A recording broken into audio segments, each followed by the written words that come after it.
Hello again and welcome to another look at the weekend and even into next week's weather, courtesy of Netweather.tv.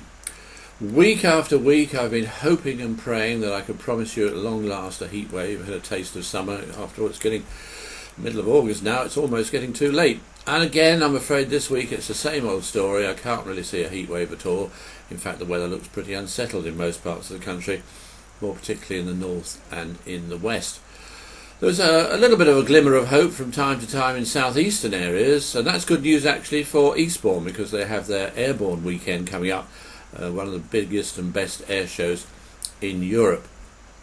Anyhow, the reason why the weather's going to be so unsettled is the usual picture. Let's have a look at the Atlantic pressure chart, and you can see there the way this area of low pressure deepens out to the west and heads in towards the north of Ireland or the west of Scotland, and then continues to deepen a little bit as it moves across Scotland and then eventually out of the way into Scandinavia, pull in somewhat cooler northwesterly winds in the process.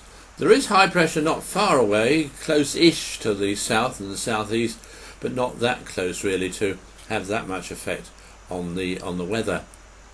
It's the usual thing of the jet stream yet again diving southwards. But I think what's of interest this week is an animation showing you the wind barbs. This is how strong the winds are going to be, and you notice that where those sort of areas of green shading are, that's the really strong winds. And it could well be, if you're thinking of taking out a small boat at all this weekend, that the winds are not far off gale force, in some places even over gale force in the more northern parts. So that's something to check at the last minute, and do take care. So as far as the weather's concerned, on Friday, with that area of low pressure moving in, it looks as if Scotland, Northern Ireland, Northern England and North Wales will become pretty wet and windy and quite cool as well. South Wales and southwest England also quite cloudy, little bits and pieces of drizzle from time to time, and again fairly windy.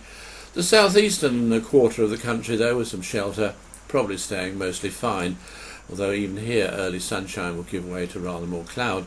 Not before the temperatures have touched 24 degrees or so in some places. In the cloudier, wetter parts, more like 18 or 19 degrees.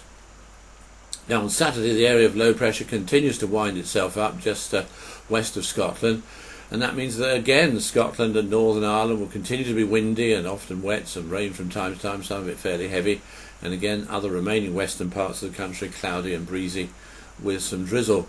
Similar story to Friday really, and at the Midlands, the southeast of England, East Anglia, probably okay. Mostly dry here, patchy cloud, maybe a little bit of sunshine. Just the outside chance of some thundery showers brushing across the extreme southeast on Saturday night. Temperatures in that southeastern brighter part, probably up to 24 degrees or so, 18 or 19 degrees in the cloudier, wetter and windier parts. Now, the remains of the cold front that's going to bring the rain will move down across the rest of the country during Saturday night into Sunday, and then eventually move on out of the way, bringing a little bit of rain to many parts in the process.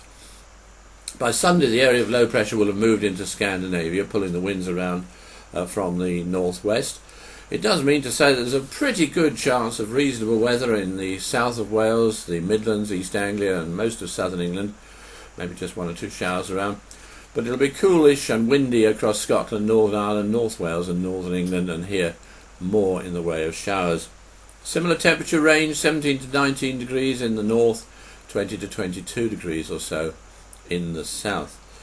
Now looking at next week, it does look as if Monday could be a reasonable day, so make the most of it if you can, because I think on Tuesday, again, another weather system will bring rain in from the west across many parts of the country, especially the north and the west. And then really for most of next week, it looks as if it's going to remain unsettled.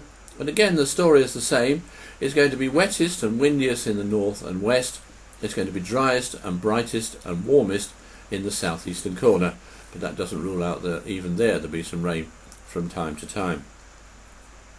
Well, that's all from me this week. I hope you have enjoyed the forecast as such, and that you have a lovely weekend, and join me again next week. Bye-bye.